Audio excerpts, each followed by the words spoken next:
Empowerment through knowledge book के ऊपर जो अल्फ़ाबेट की सीरीज़ है उसके ऊपर लेक्चर्स भी दे रहे हैं और वीडियोस भी बना रहे हैं, ताकि जो चीज़ आपको बताई जाए अब बाद में आप वीडियो के माध्यम से देख सको। जो नहीं समझ आया उसको समझने की कोशिश करो, और अगर कोई डाउट रह जाए, कोई चीज़ ना क्लियर हो, तो क्लासरूम में आके अपने सवाल कर सको। तो हमने ए फॉर एडमिनिस्ट्रेशन कर लिया है। आज हम करने जा रहे हैं बी फॉर बैलेट बॉक्स। अब बैलेट बॉक्स क्या है बताओ सर, बैलेट बॉक्स क्या है? Ballot box are seal box into which voters put completed ballot papers. Completed ballot paper. Okay, very good. तो इसने बताया कि बैलेट बॉक्स क्या है, जिसके अंदर जो वोटर्स हैं वो अपना बैलेट पेपर के ऊपर जिसको चुनना है उसको सिलेक्ट करके बैलेट बॉक्स में वोट डाल देते हैं। अब आज हम ये अभ्यास करने जा रहे हैं बैलेट बॉक्स को समझने के लिए और बैलेट पेपर को समझने के लिए। अब बैलेट पेपर क्या है रोशनी? बैलेट पेपर है जो जैसे कि कोई भी कैंडिडेट का नाम लिख सकते हैं, जिसमें जितने भी कैंडिडेट खड़े हैं उनका नाम लिखा नाम होगा, लिख सकते है हैं ना? या उसका कुछ हो, उसका नाम लिखा होता है और उस पर उसका चोन निशान होता है। उसके नाम के आगे मान लो किसी का गुलाब का फूल है, किसी के आगे बैट लगा हुआ है, किसी के आगे बॉल लगी हो सकती है, जिससे आपको पता चल जाए कि आप इस कैंडिडेट को वोट डालने जा रहे हो। तो ये बैलेट पेपर होता है। तो आज हमारे बैलेट पेपर में 4 लोगों के नाम हैं, रोशनी, राजदा, रेजवाना, साबरिन। ये 4 लोगों के नाम हैं। आपने किसी एक को चुनना है।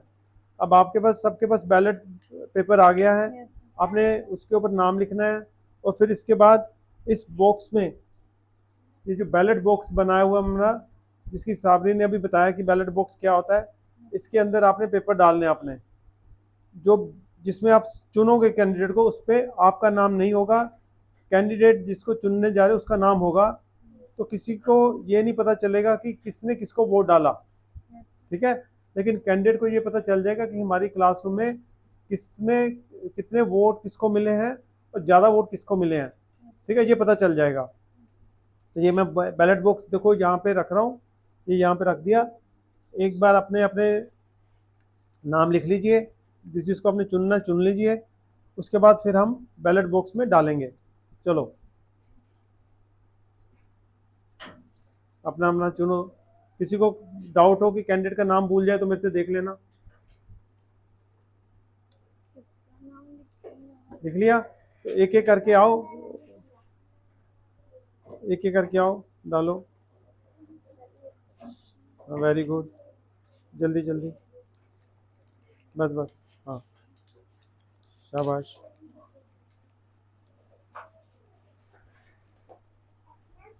जो वोट होती है वो सीक्रेट होती है, उसमें ये नहीं पता चलता कि वोट किसने किसको डाली, पर ये पता चल जाएगा कितनी वोटें किसको मिली, पर किसने किसको डाली ये नहीं पता चलेगा। चलिए हेल्प, आराम से पढ़, ये छोटा छोटा करो।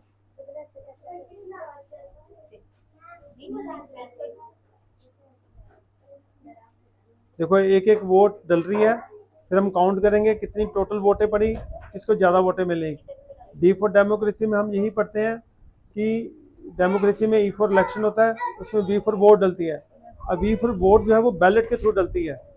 आज हम पेपर बैलेट डाल रहे हैं, आने वाले टाइम में आपको इलेक्ट्रॉनिक वोटिंग मशीन के बारे में बताएंगे, क्योंकि पेपर बैलेट बॉक्स से आजकल इलेक्ट्रॉनिक वोटिंग मशीनें इस्तेमाल होने लग गई हैं, तो धीरे धीरे आपको वो भी बताएंगे। हाँ जी, सबकी वोट डल गई? ओके, लाओ आओ। इसको बोलते हैं कास्टिंग दी वोट, वोट कास्ट करना, अपनी वोट को कास्ट करना है किसी की फेवर में। हो गया सबकी? डाल दो डाल दो, हो गया? कोई रह तो नहीं गया? सब लाओ, जल्दी लाओ। ये रह गए, ये इसको पेपर दे दो, दे दो, नोटबुक देना। क्या नाम? चलो सबकी आ गई, सबकी वोट डल गई ना? सबकी डल गई। चलो अब हम वोट काउंट करेंगे और देखते हैं कि किसको कितनी वोटें मिली। तो क्या होता है, जब वोट इलेक्शन होता है, जितने भी उम्मीदवार हैं उनको ये डर होता है कि कल को मेरी वोट कोई इधर उधर ना कर दे। तो जितने भी उम्मीदवार होते हैं उनका एक अपॉइंटेड एजेंट, मान लो साबरीन है या रोशनी है, रोशनी अब वोट तो कई जगह पे डाल रही है, तो रोशनी कहेगी कि मैडम शैली मेरा ध्यान रखेगी कि मेरी वोट को इधर उधर ना कर दे, तो मैडम शैली के सामने वोट काउंट होंगी। इसी तरीके से मान लो सुनीता ने बोला कि मैं कैंडिडेट हूँ, मेरे सामने मेरी वोटें काउंट होनी चाहिए, सुनीता किसी दूसरी जगह व्यस्त है तो अपना एक एजेंट अपॉइंट करेंगी ताकि वोटों में हेराफेरी ना हो सके। तो आज हम अभी देखते हैं ये बैलेट बॉक्स में कितनी बॉक्स डाली। चलो अब देखो कि कुछ लोग B4 बैलेट, हम B4 बैलेट पढ़ते हैं, कुछ लोग B4 बैट पढ़ते हैं, कुछ लोग B4 बॉल पढ़ते हैं, हम लोग B4 बैलेट पढ़ते हैं क्योंकि बैलेट से ही सरकार बननी है। इसका प्रोसेस का हमें जानना बहुत ही ज़रूरी है, क्योंकि अगर हम ठीक से सरकार नहीं बना पाएंगे, ठीक से लोगों को चुन नहीं पाएंगे, अच्छे लोगों को चुन नहीं पाएंगे, तो वो गलत नीतियां बनाएंगे। हमें बहुत ज़रूरी है इस सारे प्रोसेस को जानना। चलो अब हम देखते हैं, ये 1.5 सा लगा दिया हमने। ओहो, पंखा बंद करो।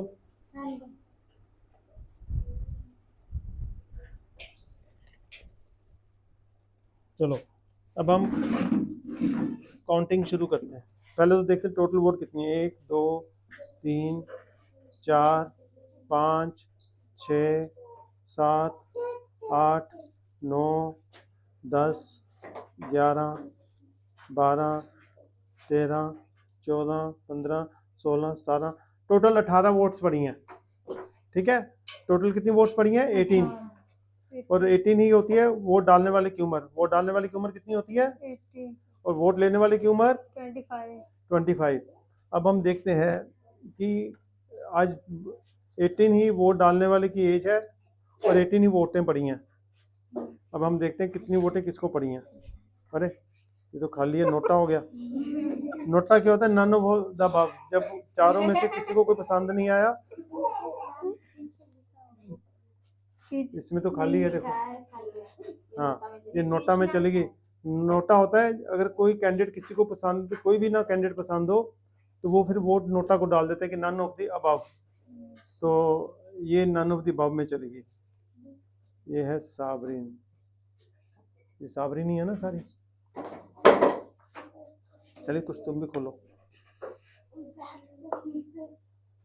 Sit down. देखो कितनी उत्सुकता है जानने के लिए किसको कितनी वोटें मिली। ऐसे ही चुनावों के दौरान जहाँ पर वोट काउंटिंग होती है वहाँ पे रश होता है। जो कैंडिडेट होते हैं ना, उम्मीदवार, उनके जो प्रशंसक होते हैं वो लाइन लगा के खड़े होते हैं ये जानने के लिए, देखने के लिए किसको कितनी वोटें मिली हैं। चलो देखो अब हमारी वोट ऑलमोस्ट काउंटिंग खत्म होने वाली है, तो देखते हैं कि किसको कितनी वोटें मिली हैं।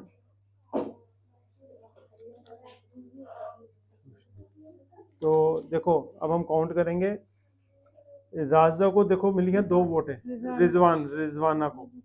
रिजवाना को कितनी मिली है? 2 वोट।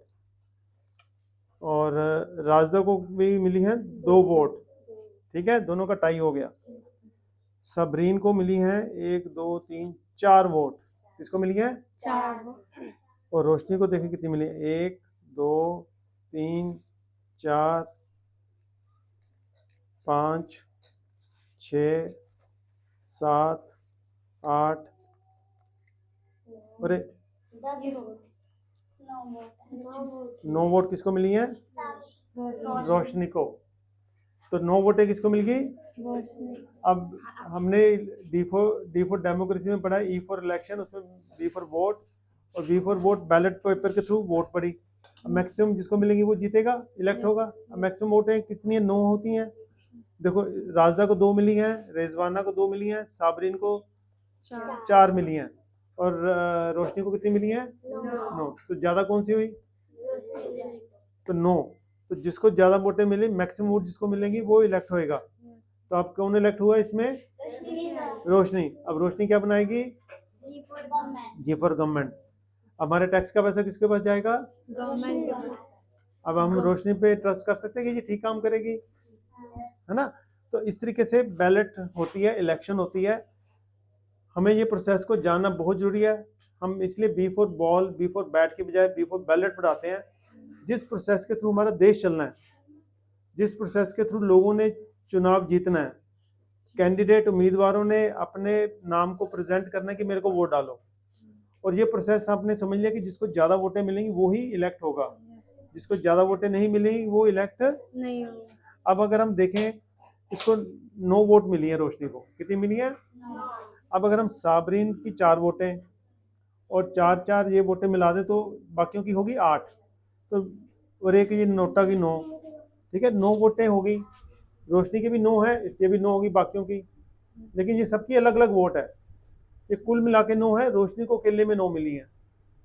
तो हमारा फर्स्ट पास दी पोल है, जो पहला पोल पास हो गया, जो ज़्यादा वोटें पहले ले गया उसको हम विक्टोरियस घोषित कर देते हैं, उसको हम बोल देते हैं कि विनर, ठीक है। तो ये बैलेट बॉक्स का प्रोसेस आज हमने प्रैक्टिकल ढंग से करके देख लिया, मेरे को लगता है कि आप भूलोगे नहीं, ठीक है। तो डी फॉर डेमोक्रेसी की डेफिनेशन का ये बहुत ही इंपॉर्टेंट पार्ट था, बैलेट। अब हमने जैसे बैलेट पेपर पढ़ा, ठीक है, बैलेट के थ्रू हमने पेपर के थ्रू वोट भी डाल के देखी, अगली बार हम देखेंगे कि इलेक्ट्रॉनिक वोटिंग मशीन कैसे, ऐसे जैसे बैलेट पेपर है ऐसे ही इलेक्ट्रॉनिक वोटिंग मशीन है, जैसे यहाँ पे नाम लिखे हुए हैं ऐसे ही इलेक्ट्रॉनिक वोटिंग मशीन में लोगों के नाम डिस्प्ले हो जाते हैं, और उसके आगे बटन होता है, जिस भी कैंडिडेट को आपने वोट डालना है उस बटन को प्रेस कर दो, उसके सामने लाइट ऑन हो जाएगी, और एक इसके साथ एक मशीन लगी होती है, जैसे ये बॉक्स में अपने बैलेट पेपर डाला उसमें मशीन होती है, मशीन में भी बटन ऑन हो जाएगा और आपको पता चल जाएगा कि जिसको मैंने वोट डाली थी उसको वोट चलेगी आपकी।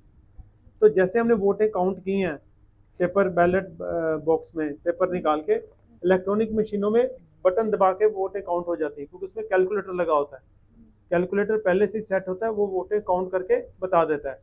तो आज हमने बहुत इंपॉर्टेंट, बहुत ही महत्वपूर्ण विषय बैलेट पेपर, बैलेट बॉक्स के बारे में जानकारी ली और बड़े ही प्रैक्टिकल ढंग से ली, तो मेरे को नहीं लगता कि हमें भूलना चाहिए। फिर भी ये वीडियो अपलोड होगा और आप इसको दोबारा देखिएगा और अपने दोस्तों, मित्रों, रिश्तेदारों को भी दिखाइएगा, अगर उनको भी पसंद आए तो उनको वो आगे भी शेयर करिएगा, ताकि हमारी जो ज्ञान है बिल्कुल क्लियर होता जाए। अगर कोई डाउट हो, कोई प्रश्न आए आपके मन में, तो आप कमेंट बॉक्स से होता है, वीडियो के नीचे कमेंट बॉक्स होता है, उसमें अपना कमेंट लिखो, ये मेरे को समझ आया या नहीं आया, या क्लासरूम में टीचर से पूछो, ठीक है। सो बहुत बहुत धन्यवाद। So now you are perfect in elections. Bye. नहीं, ओके सर।